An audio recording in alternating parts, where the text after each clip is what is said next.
Hi, it's Inspector Tim here again, looking at some cracks. It's kind of a common thing in Southern California, but this one, unlike others, actually looks like there's maybe some excessive, excessive shrinkage or some movement in the concrete here. We kind of look in the hallway, go into the master bedroom. And the other thing, sometimes when you're looking at cracks is, obviously it's kind of moved, to the left and right like that. But the other thing, there's what we call deflection, meaning, one surface not only has it opened up, it's kind of, gone up and down. So maybe some expansive soils, something along those lines. It's a good reason to have what's called underlayment, or a barrier between the tile and the concrete. They may have installed some of this tile. It's a relatively new home. Another thing we'll walk through here, going to the backyard. This home has what's called an EIFS, or exterior insulation finish system.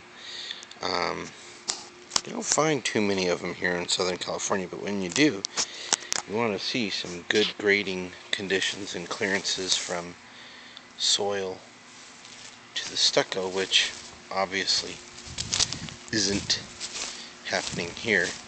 And this is outside of the master bedroom where we're looking at those cracks.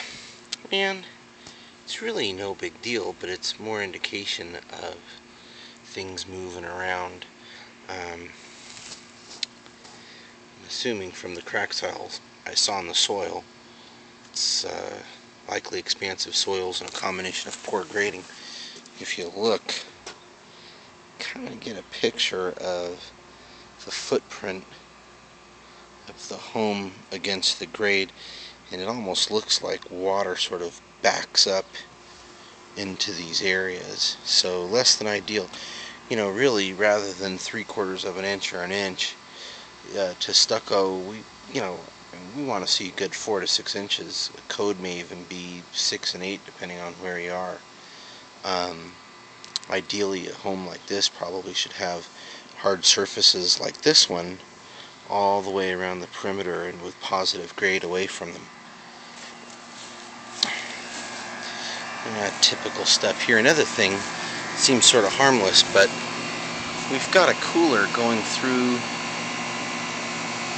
the wall here, and between the attic and out here you can't really see any flashing. It's like they cut a hole in the stucco and slipped it through, which is again really less than ideal, but could be causing some moisture concerns with a home with this type of finish.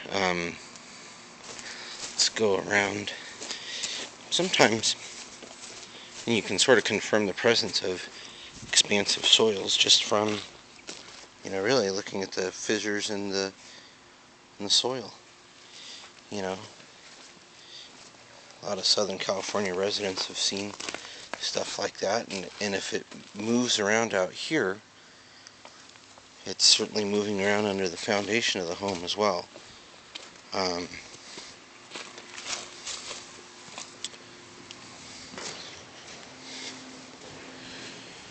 And another thing the builder did, not a great idea.